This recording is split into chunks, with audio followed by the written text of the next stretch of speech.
Hi friends, welcome to my channel Sairam competitive exams.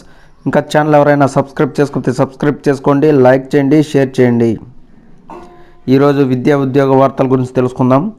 డిఎస్సిపై నిరుద్యోగుల ఆగ్రహం, అనంత collectorate ముట్టడికి యత్నం. అది మెగా డిఎస్సి కాదు, దగా డిఎస్సి అంటూ వైకాపా ప్రభుత్వంపై నిరుద్యోగులు నిప్పులు చెరిగారు. వేల ఉపాధ్యాయులు ఖాళీలుంటే తక్కువ పోస్టులు వేసి ప్రభుత్వం నాటకాలు ఆడుతుందని శనివారం నిరుద్యోగులు అనంతపురం కలెక్టర్ కార్యాలయాన్ని ముట్టడించారు.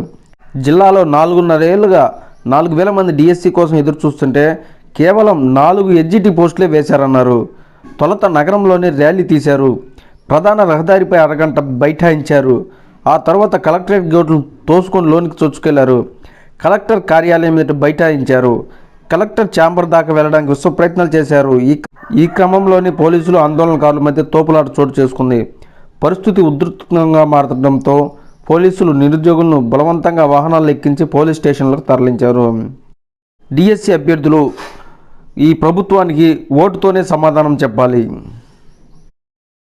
5న ఎంఎల్హెచ్పి అభ్యర్థుల counselling. Community health officer, mid level health provider, MLHP ఉద్యోగాలకు దరఖాస్తు చేసుకున్న అభ్యర్థుల మెరిట్ జాబితాను ఎంపిక చేసినట్టు medical and health service Guntur ప్రాంతీయ డైరెక్టర్ ఓ ప్రకటనలో తెలిపారు.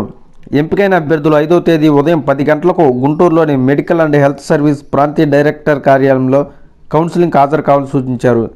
ఎంపికైన అభ్యర్థుల ఫోన్లకు ఎస్ఎంఎస్లు పంపిస్తామని, విద్యార్థులను వెబ్సైట్లు అందుబాటులో ఉంచినట్టు పేర్కొన్నారు. కౌన్సిలింగ్కి ఒరిజినల్ సర్టిఫికేట్ హాజరు కావాలని సూచించారు. Okay friends, thank you. All the best. Video నచ్చితే లైక్ చేయండి, షేర్ చేయండి, సబ్స్క్రైబ్ చేయండి.